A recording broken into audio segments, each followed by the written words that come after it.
हराया था। अगला प्रश्न आपकी स्क्रीन पर है, हर्षवर्धन के शासनकाल के दौरान आने वाले चीनी यात्री का नाम क्या था? हर्षवर्धन के शासनकाल के दौरान आने वाले चीनी तीर्थयात्री का नाम क्या था? वह था आपका वेंत्सोंग। नेक्स्ट प्रश्न आपकी स्क्रीन पर फ्रेंड, आज़ाद हिंद फौज का गठन कहाँ हुआ था? तो आज़ाद हिंदी फौज के गठन की अगर बात करें तो वह सुभाष चंद्र बोस द्वारा, के नेता सुभाष चंद्र बोस जी के द्वारा हुआ है।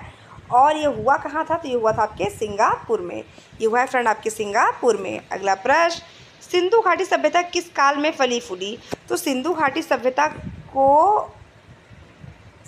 सभ्यता को कांस्य युगीन सभ्यता भी कहा जाता है। कांस्य युगीन सभ्यता भी इसे कहा जाता है। तो सिंधु घाटी सभ्यता किस काल में फली फूली? तो ये कांस्य युगीन सभ्यता कहा जाता है। ये आपके 3000 से लेके 1500 ईसा पूर्व, 3000 से लेके 1500 ईसा पूर्व। अगला प्रश्न, मौर्य साम्राज्य का प्रथम सम्राट कौन था? तो मौर्य साम्राज्य के प्रथम सम्राट की अगर बात करें तो वह था आपका चंद्रगुप्त मौर्य। वह थे फ्रेंड आपके चंद्रगुप्त मौर्य। अगला प्रश्न, मुगल साम्राज्य किस सम्राट के शासन में अपने परचम पर पहुंचा? मुगल साम्राज्य किस सम्राट के शासन में अपने परचम पर पहुंचा? तो वो था अकबर के समय में। अगला प्रश्न, इंडिका किसने लिखी? तो इंडिका के जो रचयिता थे वह थे आपके मैक्सनीज। तो फ्रेंड आप सभी से मैं रिक्वेस्ट करना चाहती हूँ, अगर आप मेरे चैनल पर नए हैं तो प्लीज़ मेरे वीडियो को लाइक, चैनल को सब्सक्राइब किए बिना कतई आगे मत बढ़ा करिए दोस्तों। अगला प्रश्न आपकी स्क्रीन पर है, सिंधु घाटी सभ्यता में सबसे अधिक महत्व किस पशु का था?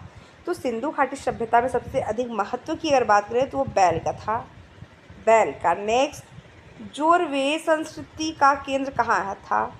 जोरवे संस्कृति का केंद्र कहाँ था? तो वह था आपके महाराष्ट्र में। नेक्स्ट, सम्राट अशोक के अधिकांश अभिलेख किस लिपि में हैं?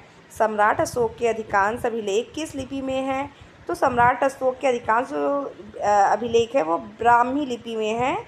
ये प्रश्न इम्पॉर्टेंट है, हालांकि इम्पॉर्टेंट प्रश्न सारे हैं पर ये कुछ ज़्यादा इम्पॉर्टेंट है क्योंकि कई बार एग्जाम में पूछा जाता है कि अशोक के जो अभिलेख थे वो किस लिपि में लिखे गए थे? तो वह थे आपके ब्राह्मी लिपि में। अगला प्रश्न, सातवाहन वंश का संस्थापक कौन था? तो सातवाहन वंश का संस्थापक कौन था? वो थे आपके सिमुक। नेक्स्ट, पुराणों की संख्या कितनी है? तो पुराणों की संख्या जो है वह कुल 18 है, वेदों की संख्या 4। नेक्स्ट, प्रथम विधि निर्माता कौन है? प्रथम विधि निर्माता की अगर बात करें, जो मानव के निर्माण की जहाँ से श्रृंखला स्टार्ट होती है वह है आपका मनु। नेक्स्ट, कृष्ण भक्ति का प्रथम और प्रधान ग्रंथ कौन सा है? तो कृष्ण भक्ति का प्रथम और प्रधान ग्रंथ पे अगर चर्चा करें फ्रेंड तो वह है आपका श्रीमद् भागवत गीता। अगला प्रश्न, ऋग्वेद में संपत्ति का प्रमुख रूप क्या है? तो ऋग्वेद में संपत्ति के प्रमुख रूप की अगर बात करें, गोधन। आपका उत्तर होता है यहाँ पे गोधन। नेक्स्ट, किस देवता के लिए ऋग्वेद में पुरंदर शब्द का प्रयोग हुआ है? तो पुरंदर शब्द का जो प्रयोग हुआ है वह हुआ है आपके इंद्र के लिए। पुरंदर शब्द का जो प्रयोग हुआ है वह हुआ है आपके इंद्र के लिए। नेक्स्ट, सुलभ सूत्र किस विषय संबंधित पुस्तक है? सुलभ सूत्र किस विषय संबंधित पुस्तक है? वह है आपका ज्यामिति। तो फ्रेंड फटाफट वीडियो को शेयर करते हुए आगे बढ़ते रहिए। अस्तो मा सद्गमय तमसो मा ज्योतिर्गमय कहाँ से लिया गया है? तो अस्तो मा सद्गमय यह लिया गया है आपके ऋग्वेद से, अर्थात ऋग्वेद से मंत्रों से संबंधित जितने भी जानकारियाँ हैं वो आपको ऋग्वेद से मिलती है। दूसरा होता है आपका यजुर्वेद में आपको यज्ञ संबंधित सभी जानकारियाँ मिलती है। सामवेद, तीसरा सामवेद में जो होता है आपको संगीत संबंधित सभी जानकारी मिलेंगी। अथर्ववेद जो होता है वो कलयुगी वेद कहा जाता है उसको एक हिसाब से, क्योंकि उसमें जादू टोने का भी विचार विमर्श किया गया है। अगला प्रश्न, धर्मशास्त्रों में भूराजस्व की दर क्या है? तो धर्मशास्त्रों में भूराजस्व की दर जो थी वह 1/6 है। नेक्स्ट, प्राचीन भारत में निषक नाम से क्या जाने जाते थे? प्राचीन भारत में निषक नाम से क्या जाने जाते थे? तो वो थे स्वर्ण आभूषण। नेक्स्ट, उपनिषद पुस्तकें किससे संबंधित हैं? उपनिषद पुस्तकें जो है वह दर्शन से संबंधित है। नेक्स्ट प्रश्न, कर्म का सिद्धांत किससे संबंधित है? तो कर्म का सिद्धांत मीमांसा से संबंधित है। सबसे प्राचीन वेद कौन सा है? तो सबसे प्राचीन वेद पे अगर चर्चा करें तो वह है आपका ऋग्वेद। नेक्स्ट, आदि काव्य की संज्ञा किसे दी जाती है? तो आदि काव्य की संज्ञा रामायण को दी जाती है, रामायण को दी जाती है। गायत्री मंत्र की रचना किसने की थी? तो गायत्री मंत्र की रचना किस वेद में है? तो ये भी आपके ऋग्वेद में है। और किसने की थी? तो की थी आपके विश्वामित्र ने। अगला प्रश्न, पाली ग्रंथों में गांव के मुखिया को क्या कहा जाता था? तो पाली ग्रंथों में गांव के मुखिया को ग्राम भोजक कहा जाता था, ग्राम भोजक। सिकंदर ने भारत पर कब आक्रमण किया? सिकंदर ने भारत पर आक्रमण किया था 326 ईसा पूर्व में, 326 ईसा पूर्व में। नेक्स्ट प्रश्न आपकी स्क्रीन पर है, पहला ईरानी शासक जिसने भारत के कुछ भाग को अपने अधीन किया था? पहला ईरानी शासक जिसने भारत के कुछ भागों को अपने अधीन किया हुआ था फ्रेंड्स, वह था आपका डेरियस, डेरियस। अगला प्रश्न, किस शासक ने बौद्धों के लिए विख्यात विक्रमशिला विश्वविद्यालय की स्थापना की? किस शासक ने बौद्धों के लिए विख्यात विक्रमशिला विश्वविद्यालय की स्थापना की?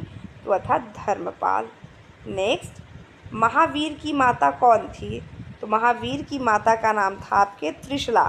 तो महावीर कौन थे? जैन धर्म के प्रवर्तक स्वामी महावीर, महावीर स्वामी जैन धर्म के प्रवर्तक थे, उनकी माता का नाम था त्रिशला। नेक्स्ट, भगवान महावीर का प्रथम शिष्य कौन थे? तो वह थे आपके जामिल। नेक्स्ट प्रश्न आपकी स्क्रीन पर फ्रेंड, प्लीज़ अभी तक आपने मेरे वीडियो को शेयर करते ही नहीं किया फ्रेंड, तो प्लीज़ वीडियो को शेयर करते हुए आगे बढ़ते रहिए। तैमूर लंग ने किस वर्ष भारत का आक्रमण किया? तैमूर लंग ने भारत पर किस वर्ष आक्रमण किया था? तो वह था 1398 ईस्वी। नेक्स्ट, लोधी वंश का संस्थापक कौन था? तो लोधी वंश के संस्थापक पे अगर चर्चा करें तो वह थे आपके बहलोल लोधी, वह थे आपके फ्रेंड्स बहलोल लोधी। नेक्स्ट, शून्य की खोज किसने की? तो शून्य की खोज पे अगर हम चर्चा करेंगे फ्रेंड, वह है आपके आर्यभट्ट, वह है फ्रेंड आपके आर्यभट्ट। नेक्स्ट, किस व्यक्ति को द्वितीय अशोक कहा जाता है? किस व्यक्ति को द्वितीय अशोक कहा जाता है? तो वह थे हर्षवर्धन, जिसको आप चंद्रगुप्त विक्रमादित्य के नाम से भी जानते हैं। नेक्स्ट प्रश्न, आर्यभट्ट किस सम्राट का राज दरबारी कवि थे? बाणभट्ट किस सम्राट के राज दरबारी कवि थे? वह थे आपके हर्षवर्धन के। अगला प्रश्न फ्रेंड, जर्मनी का एकीकरण कब पूरा हुआ? तो जर्मनी के एकीकरण पे चर्चा करें तो वह हुआ था आपका 1871 ईस्वी में, 1871 ईस्वी में। अगला प्रश्न आपकी स्क्रीन पर है फ्रेंड, बोल्शेविक क्रांति कब हुई? बोल्शेविक क्रांति कब हुई? वह हुई थी आपकी 1917 ईस्वी में, 1917 ईस्वी में। नेक्स्ट, अप्रैल थीसिस किसने तैयार किया? अप्रैल थीसिस किसने तैयार किया? तो वो तैयार किया आपके लेनिन ने। अगला प्रश्न, लाल सेना का गठन किसने किया था? तो लाल सेना के गठन की अगर बात करें तो वह आपका किया था ट्रॉट्स्की ने, ट्रॉट्स्की ने। भारत में अंग्रेजी शिक्षा की शुरुआत किसने की थी? भारत में अंग्रेजी शिक्षा की शुरुआत किसने की थी? वो की थी आपके मैकाले ने। अगला प्रश्न, जलियांवाला बाग हत्याकांड के लिए कौन सा जनरल उत्तरदायी है? तो जलियांवाला बाग हत्याकांड के लिए जनरल डायर, जिन्होंने अमृतसर में बाग के अंदर जुटे लोगों के ऊपर अंधाधुंध गोलियां चलाई थी, तो उस समय भारत गवर्नर जनरल जो था वो जनरल डायर था, जिसे उधम सिंह ने जो है भरी असेंबली में गोली मार के हत्या की थी। प्रथम मैसूर युद्ध किनके बीच लड़ा गया था? तो प्रथम मैसूर युद्ध लड़ा गया था आपके ब्रिटिश और हैदर अली के बीच में। किस वर्ष में म्यांमार भारतवर्ष से अलग हुआ था?